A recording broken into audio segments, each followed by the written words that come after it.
En 2005, Jacob Zuma a été limogé de sa charge de vice-président de l'Afrique du Sud. C'était après que son conseiller politique d'alors, Schabir Shaik, avait été reconnu coupable d'avoir sollicité des pots de vin pour le compte de Jacob Zuma. En 2007, Jacob Zuma devait être jugé pour de nombreuses accusations de fraude, de corruption et d'extorsion. Mais ces accusations ont été abandonnées en 2009, alors qu'émergeaient des allégations d'une soi-disant conspiration politique contre lui.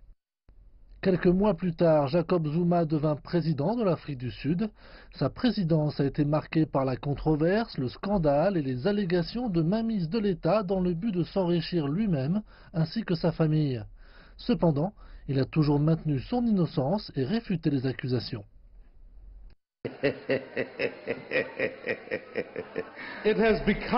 En fait, c'est devenu la marque de votre présidence de nier toute implication dans des affaires extrêmement controversées et potentiellement entachées de corruption.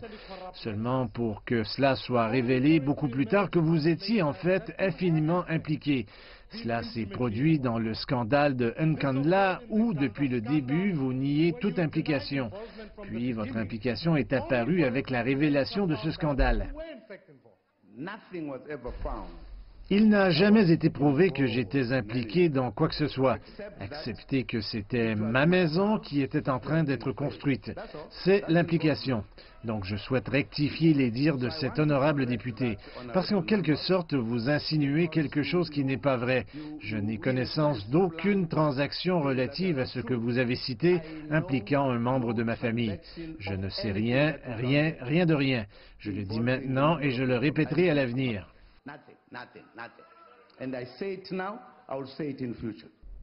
Après des pressions incessantes de la société civile et des partis politiques de l'opposition, Jacob Zuma a été rappelé par le Congrès national africain et contraint à la démission en février de cette année.